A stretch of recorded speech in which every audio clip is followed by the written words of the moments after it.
Welcome to Spending Time with Juliette, a program featuring in-depth interviews with gospel artists, songwriters, authors, and musicians who inspire and uplift God through their work. Thank you for joining us. We appreciate it. We are so blessed to have you here with us. And again, keep God first and always trust in God. God.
Welcome to Spending Time with Juliette. We have an amazing guest. We have the world-renowned Tasha Renee. Tasha, can you introduce yourself? Hi. Hey, everybody. I'm Tasha Renee. Just a small-town girl from right outside New Orleans, Louisiana, but I'm living in Atlanta, so I live in the big city.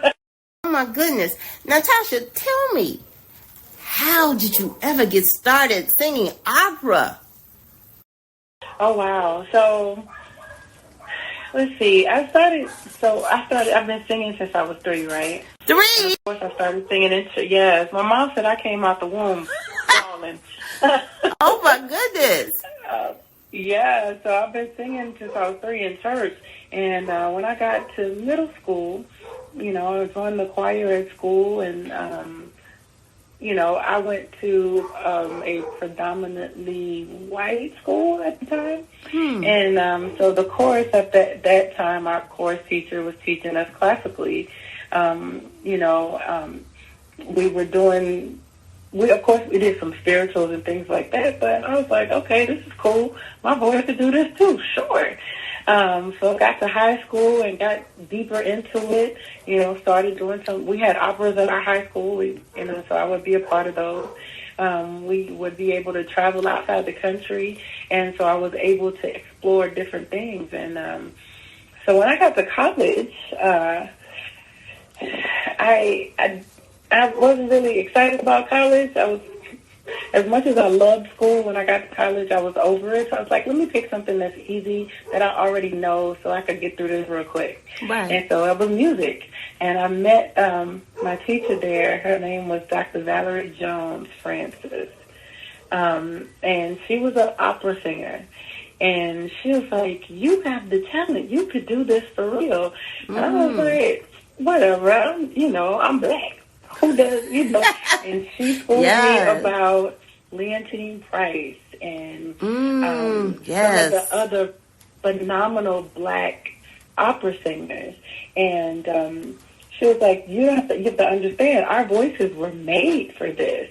Our voices, our vocal cords are so thick that it's easy for us to sing over an orchestra, and I was like, okay, let's give it a try. And so, I was already doing it in high school, so in college, I was like, okay, let's go for it. And I started singing opera and found such a love for it. Like, when I say singing opera is extremely therapeutic. It's fun. I get to do acting and singing together. Wow. And it's so dramatic. It's so dramatic. And don't let nobody know that I'm admitting that I'm very dramatic. Please don't tell my friends. I think they're going to know after this interview. Now tell me. I would deny it.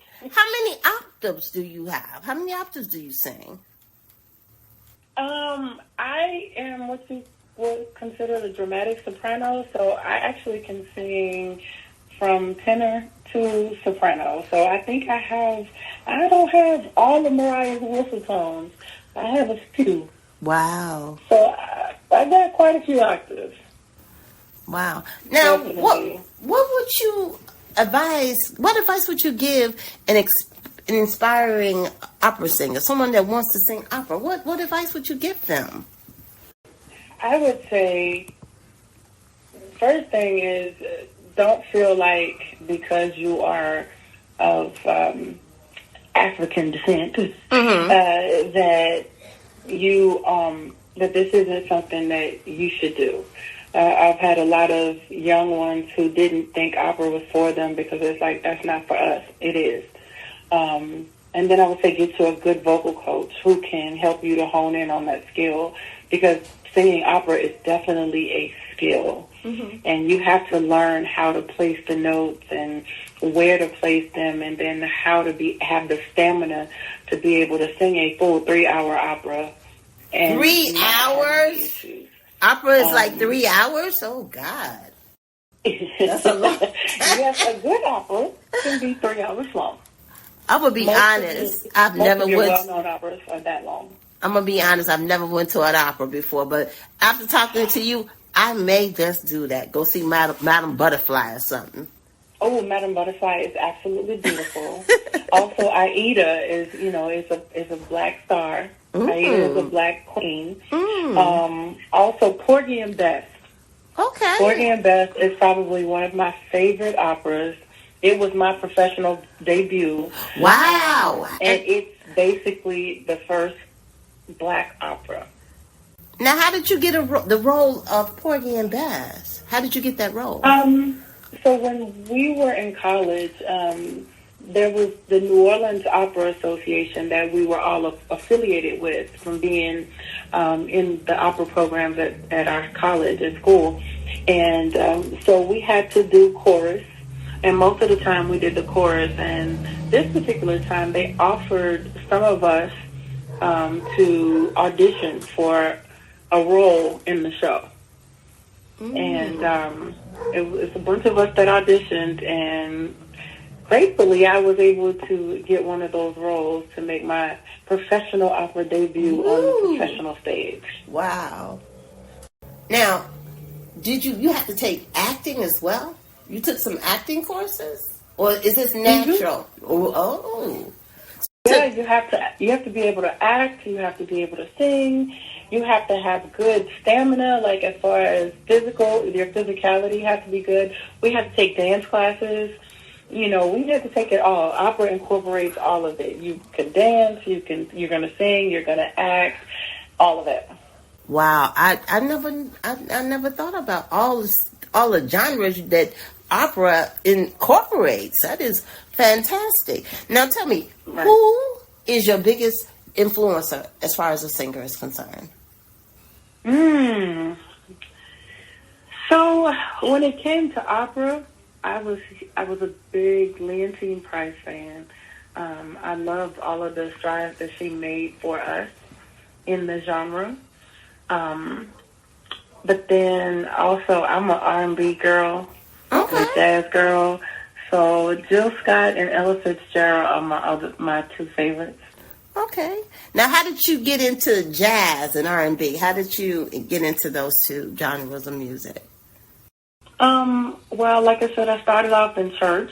So, of course, singing in, church basically prepared you for both of those. And I love music. I just love music, period, all aspects of music. So I studied everything.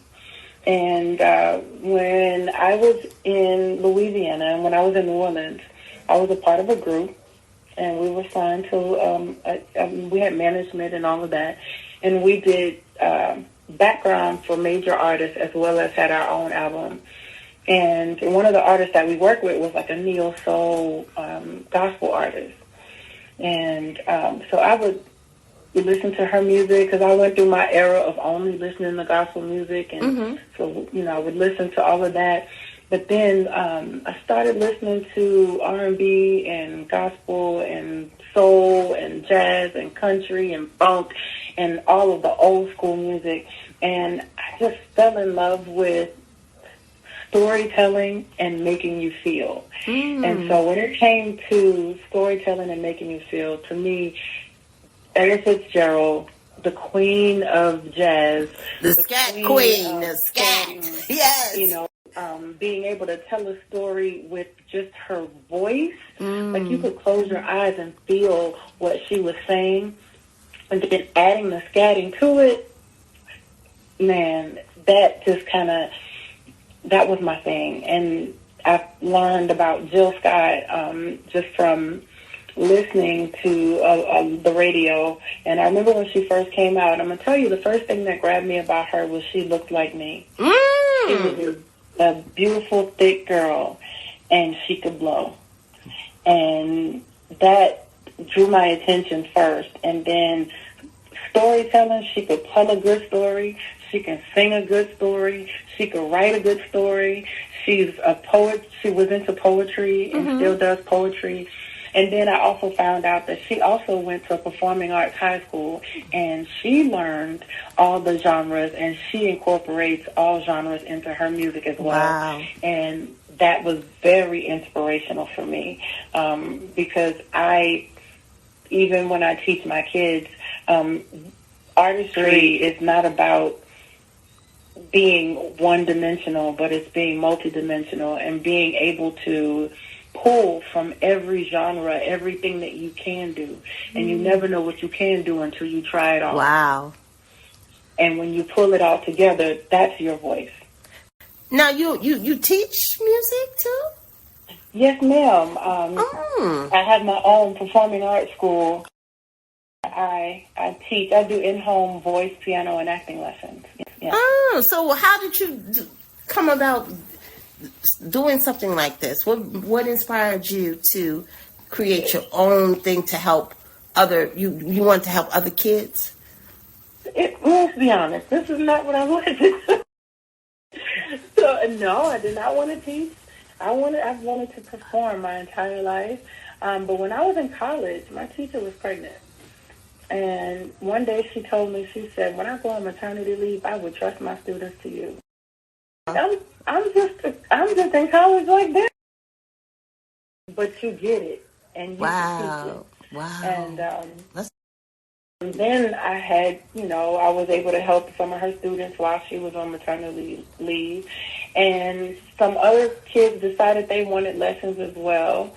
And so ever since then, I've been teaching. When I moved here, honestly, I tried to get a job and everything else.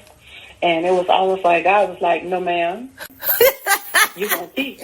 I got some kids that need what you have. Wow. And so I have been teaching ever since. That so is I think amazing. I've been teaching now for almost 25 years. Yeah. Wait a minute. How old were you when you first started teaching? I can say I started teaching, I had some piano babies in I would probably say 94, 95. I was in high school. What? Teaching, yeah. In high school? Jesus. Yeah. Wow. Yeah, teaching piano, trying to get some extra money. Wow. Now, you have performed with some of the biggest greats like Chaka Khan, Queen Latifah. Now, how was that? Yeah. When I tell you God opened some major doors for me, where I've had the opportunity to share the stage with some of the greats, and it has been amazing because I get to learn from them. And I think that's the biggest thing for me. When I get around people, somebody always asks, you don't get starstruck? No, because for me, this is an opportunity to learn from someone who is where I want to be. So I take that and I ask questions, I talk, I do all kind of stuff. It don't bother me at all. I don't care who you are. I got a question, I'm about to ask. And most of the time I end up, having really cool conversations and learning a lot of things that help me later on. Wow. Now tell me, you think your life experiences have shaped your music, the kind of music you like? Most definitely. Most definitely. I know as an artist myself, my goal is to inspire. Mm-hmm. I feel like we live in I'm not going to say a loveless world, but we live in a world where we lack loving each other, whether it be relationships, friendships, business, whatever, we lack the compassion, the foundation of love. I agree. My goal as an artist is to bring that back. Even in music, you don't hear a lot of love songs, or you don't hear a lot of songs that express the good side of relationships. Right. How it feels to love and everything. And I also believe that when it comes to love, you can't love unless you know God, because God is love. So therefore, a real love song can be sung to God, from God, in some way or fashion or form, or about God. So a real love song, I can sing it to my man, but I can also sing it to God, because it's true love. And really, you can't have love without him. You so can't. My goal is always to express love in a way where people can feel the moment and they can want to express that in their own relationships. That's some good. I like that. Now tell me, you play the piano. So have you ever written a piece yourself? Yes, ma'am. I write. Really? Mm-hmm. Yes, ma'am. Now have you ever recorded? You have what? I do. I done got lazy, but yes, I do. I write. Now have you ever done one of your songs or recorded a song you wrote yourself? We're working on it. I have. We're actually working on releasing some music soon. Oh, I am looking forward to that. Okay. I'm so excited. Wow. I do have the song out on iTunes right now. I think it's still there. I don't think we pulled it yet. But yeah, it was something I wrote. But yeah, I write a lot. That's therapy. So where do you get your inspiration when you write your songs from? Where do you get your inspirations? Where do you pull from? My inspiration is life experiences. Mm-hmm. I don't feel like we go through things just for ourselves. I think we go through things to help the person either coming behind us, right, or to even help someone who doesn't want to act like they have any issues. You know, you never know what one song that you write based off of your own experience someone else is going through or dealing with, or they aspire to be at that place. So I definitely write based off of life experience. Now, what kind of songs are we expecting to hear from you? Is it like R&B or a mixture of everything, some jazz, some R&B, a little gospel twickled in there? What will we be looking forward to hearing from you? Well, of course, it's going to be R&B. But it's going to be with my twist on it. Okay. You know, it's going to be infused with, all the different things that I've learned as far as jazz and opera and gospel, mm-hmm, and contemporary Christian and a little Caribbean. It's going to have a little bit of everything. Now tell me, if you could perform with anybody, collaborate, perform, who would it be? Of course, Juliette. Yeah, that's right. Yeah, that's your twin. You said you look like her. Wow, that would be. But I plan on that happening. Hey, speak it into existence and it will. I don't know. But it's going to happen. Now tell me, you in residency. Now could you explain to the audience, what is a residency? What does that mean? A residency is when you are at a specific, let's say I'm at a dinner club, and you perform there on a consistent basis. Like you're contracted to perform there consistently. And so I'm in residency right now. It's like, a Las Vegas residency, mm-hmm, where you got Mariah Carey, who had a residency at one of the hotels out in Las Vegas, or Belle Biv DeVoe or New Edition, they had a residency. Well, it's the same thing here. I have a residency at St. James Live, which is in South Fulton, Georgia, and I'm there every other month, and we do tribute shows right now. Last month, we did a tribute to Whitney Houston. Mm. In April, we're going to do a tribute to the Queens of Neo Soul. So I will be paying tribute to Jill Scott, India Arie, Erykah Badu, and Lauryn Hill. And we're gonna also pay tribute and honor to Angie Stone. Okay, so that sounds great. Now, what got you into doing these tribute performances? What inspired you to do these? So with the tribute performances, so I didn't even know people did them at one point. So I was, one of my friends, she was my best friend. We met doing a show, and she told me about this place. Now, I knew I wanted to perform at St. James. I had heard about it. It's the only black-owned club in Atlanta. Wow. Fully black-owned, yes. And so I was like, I definitely want to perform there, and I couldn't figure out how to get in. And her and her husband had a show, and they was like, Tasha, we want you to sing on our show. Okay, sure. I sang on their show, and ended up getting my own show. Wow. Look at God. And, Look at God. was performing there. At St. James, I was performing there. And then they was like, you know what? We want you to do some tribute shows. Do you mind? And I was like, oh, of course not. And I've been doing them for now. I think it's going to be 2.5 years. Wow. Now tell me. I really love it. You performed with the amazing Jonathan Nelson. How was that? I get to perform with Jonathan every Sunday. Oh, my God. Y'all went to church together? Yes, I go to church with Jonathan, yes. And that when I say such a mentor, such an amazing mentor, you know, I can talk to him about any and everything. And he always has, like, he gives me the most amazing advice. And, granted, I know he sings gospel and I do more R&B right now. Mm-hmm. And he's like, you got to do what God is calling you to do. And everybody's calling ain't the same. And that freed me so much.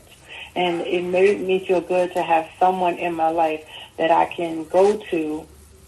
Without judgment. Without judgment. What God is saying and not what people's opinions. Now, do you sometimes feel guilty that you're doing other music besides what you first started off with? Does that, bother you sometimes? It used to, mm-hmm. but not anymore. Mm-hmm. Because I understand my relationship with God, mm-hmm. it doesn't bother me at all because I know what he said. And the bad part about it for me was I had heard him say it a long time ago, but because my mind was so caught up with what other people was telling me to do, mm-hmm. you should be doing this, you should be doing gospel, you should be doing that. I was like, I felt guilty that that's what I needed to do. And doors would shut in my face, but I never understood why those doors just wouldn't open for me. Mm-hmm. And it wasn't until I said, okay, God, I'm going to come out of my pharisaical mind and do what you're telling me to do, right, and obey you. And when I did that, doors just started flying open. Mm-hmm. So, no, I don't feel guilty about it anymore. Okay, that's good because he made all music. Long as it shows love and inspires people, it's beautiful. All that rapping stuff, that's different. Now, but if it's like uplifting and all that's good music. I don't care what nobody say, that's good music. Right. And we used to always ask, I don't think husbands and wives are enjoying each other to some Jesus Keep Me Near the Cross. Girl, stop. That was funny. That was funny. That was funny. Yeah, God bless you, but that was true. That was true. Now, what you think, what qualities does a good singer need to possess? In order to be a good singer, what qualities should they possess? One thing they need to be is teachable.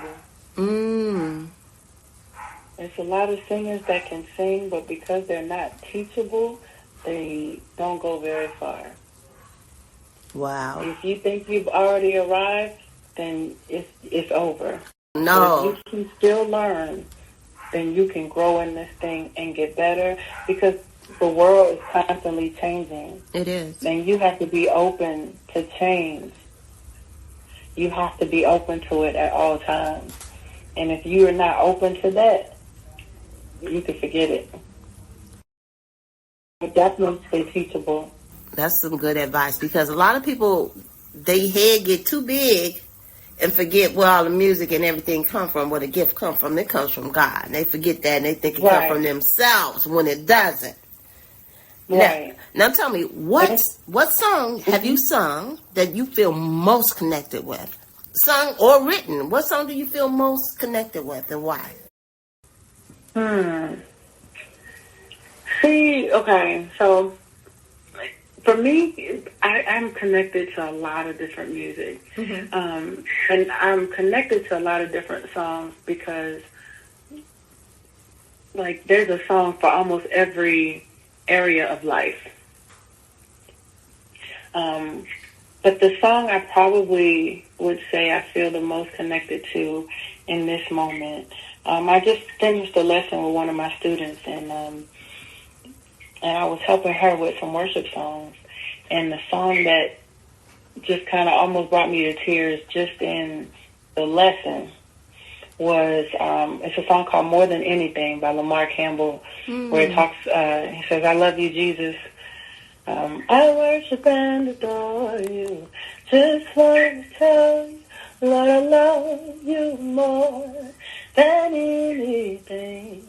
And that right there, that song is such a connection, because I know that I don't care what I'm doing. I don't care where I am or what's going on. I love him more than anything. Oh, yes. Because he is the source of my everything, you know what I'm saying? Yes. So that song, I think, is one that I'm most connected to. Okay. That's a good connection. I'm going to play one of your songs, okay? So just hold on tight while I play this song. Okay.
When you can sing without any music playing, you can sing, girl.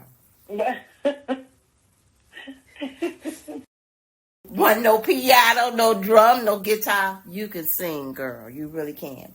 Now, tell me, Tasha, could you tell the audience where they can find your music and find everything about you? Can you give them some information on how to find your music? Sure. So you can find me on all social media sites, and that's at I am Tasha Renee. That's I am TASHARENE. It's only one E.